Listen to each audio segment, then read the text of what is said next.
కందుకూరులో కందుకూరు ప్రజలకు స్వేచ్ఛ లేదు, మాట్లాడే స్వేచ్ఛ లేదు అని అట్లుంది. నిజమేనా ఇది? ఇప్పుడు నిన్న కూడా మీరు చూస్తే సోషల్ మీడియా ఒక గ్రూప్ లో చూశాను, కందుకూరు పోలీసు వారి హెచ్చరిక. సోషల్ మీడియా గ్రూపుల్లో ఎవరైనా పోస్టులు పెడితే, అలాగే నిరాధారణ ఆరోపణలు చేస్తే సీరియస్ గా కేసులు పెడతాం అన్న విధంగా కనపడతా ఉంది మెసేజ్. ఎందుకు అంటే భయపెడుతున్నారు. బట్ సుప్రీంకోర్టే అనేకమైన వాదనలు విన్న తర్వాత కొన్ని జడ్జిమెంట్లు ఇచ్చింది. పైనుంది ప్రైమ్ మినిస్టర్ అయినా ప్రెసిడెంట్ అయినా సరే వాళ్ళ పరిపాలన బాగోకపోతే ప్రశ్నించే హక్కు ప్రజలకు ఉందని చెప్పింది. సుప్రీంకోర్టే చెప్పిన తర్వాత కూడా ఎందుకు మరి మీరు అన్నట్లు నిజంగానే కందుకూరు ఏమైనా పాకిస్తాన్లో ఉందా? అంటే ఇక్కడ ఇది రాచరికమా ప్రజాస్వామ్యం అనేది మేబీ వాళ్ళకి తెలిసి కూడా ప్రజాస్వామ్యాన్ని రాచరికం చేశారు. రాచరికంలో మీరు అన్నట్టు ప్రశ్నించే పరిస్థితి ఉండదు, రాచరికంలో వినతులు ఇచ్చే పరిస్థితి ఉంటుంది, సలహాలు ఇచ్చే పరిస్థితి ఉంటుంది. ప్రజాస్వామ్యంలో ప్రజలు యజమానులు కదా, ప్రశ్నిస్తారన్నది జీర్ణించుకోలేనిపోయే విధానం. ఎమ్మెల్యేగా నన్ను ఎందుకు ప్రశ్నిస్తారు, నన్ను ఎందుకు విమర్శిస్తారంటే అది అంత మెచ్యూర్ పాలిటిక్స్ కాదనేది నేను చెప్తున్నాను. మనల్ని ప్రశ్నిస్తారు, మనల్ని విమర్శిస్తారు. నేననేది మెచ్యూర్ పాలిటిక్స్ అయితే మనం విమర్శించినప్పుడు దానికి సమాధానం ఇవ్వాలి. సమాధానం ఇవ్వలేను, మా స్థాయి కాదు వాళ్ళకి సమాధానం. ఇప్పుడు నేతి మహేష్ అనే వాళ్ళు మా స్థాయి కాదు అనుకున్నారు అనుకో, అలా కాకుండా వాళ్ళ మీద కేసు పెట్టేసి వ్యవస్థలు ఆడేసి అది చేయకూడదు ఇది చేయకూడదు అంటే రాచరికాన్ని మీరే ఎక్స్పెక్ట్ చేస్తున్నారు.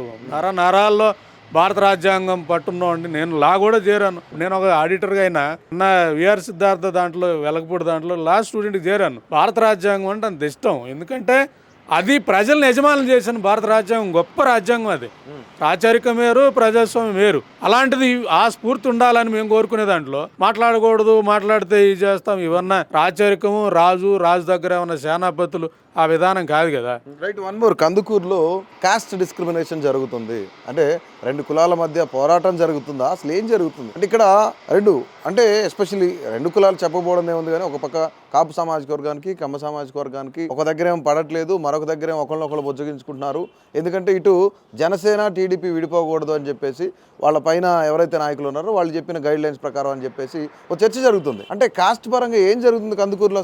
అసలు కందుకూరులో కమ్మలకి కాపులకి ఈ రోజు వరకు గొడవ లేదు. అంటే నాకు చిన్నప్పటి నుంచి కూడా కందుకూరులో పార్టీల పరంగా గొడవలు ఉన్నాయి, పార్టీల పరంగా ఇబ్బందులు ఉన్నాయి. కానీ ఇప్పుడు వరకు నాకు నేను టీఆర్ఆర్లో కానీ చదివిన వాళ్ళని ఇక్కడ ఇద్దరు మిత్రులు వ్యక్తిన గొడవని ఎవరైతే బయట వాళ్ళు కూడా కందుకూరు వాళ్ళు కాదు, కందుకూరు వాళ్ళు ఎవరైతే ఉన్నారో వాళ్ళు మమ్మల్ని పిలిస్తే మేము వెళ్ళి మాట్లాడి వాళ్ళు ఎవరైతే చంపేసిన వాళ్ళ బాబాయ్ వాళ్ళు ఆ ఊరోళ్ళు అందరూ, ఆ ఊరంతా కమ్మోళ్లే కదా, వీళ్ళు 4 కుటుంబాలే కదా, వాళ్లే కదా వీళ్ళకి అండగా ఉంది. ఎవరైతే చంపినాతను తీసుకెళ్ళి వాళ్లే కదా కేస్ట్ అప్పగించింది. అవన్నీ కూడా ఇంకా క్యాస్ట్ ఎక్కడ ఉంది? క్యాస్ట్ ఎక్కడ ఉందంటే బయట ఎవరైతే జనసేనలో పవన్ కళ్యాణ్ కన్సిడర్ చేయని వాళ్ళు ఉంటారు కదా, పవన్ కళ్యాణ్ వీళ్ళందరిని వాడేసుకొని వదిలేసినప్పుడు వాళ్ళకి ఆబ్వియస్ గా కోపం ఉంటుంది కాబట్టి వాళ్ళు ఆ కోపాన్ని ఆ కందుకూరు దాంట్లో చూపించిన విధానం, ముఖ్యంగా దాసరి రాము కానీ వాళ్ళందరూ కూడా మనం చూస్తే అర్థమవుతా ఉంది.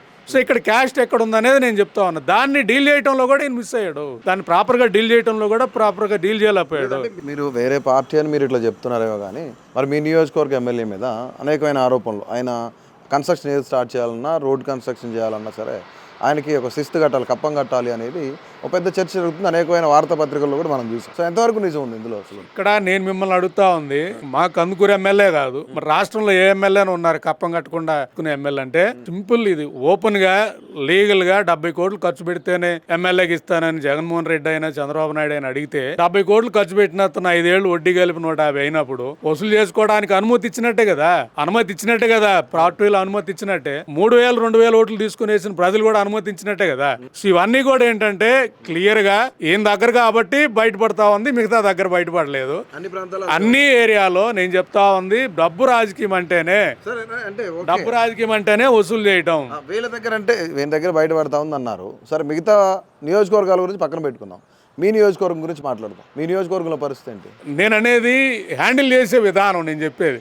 మిగతా నియోజకవర్గాలు ఎందుకు పడలేదు, ఇక్కడ ఎందుకు బయటపడుతుందంటే హ్యాండిల్ చేసే విధానం, జర్నలిస్టులు మీడియా గొడవ పెట్టుకునే విధానం లేకుండా కలుపుకుపోయే విధానం ఉంటే ఒకలా ఉంటుంది. సో మన మీద విమర్శించిన వాళ్ళందరినీ కూడా తొక్కేయాలి ఇలాంటి ఆలోచన వచ్చినప్పుడు ఏంటంటే ఇలాంటి డిస్కషన్ చర్చ వస్తాయి. కానీ బట్ రాష్ట్రం మొత్తం మీద కూడా ఒక్కొక్క ఎమ్మెల్యే 50-60 కోట్లు ఖర్చు పెట్టిన పరిస్థితి, ఏ పార్టీ అయినా ఎంపీ వచ్చిన ఖర్చు పెట్టిన పరిస్థితి. ఈ మనీ ఎలా వసూలు చేయాలంటే ప్రతి కాంట్రాక్ట్లో వాళ్ళకి వాటా ఉంటుంది.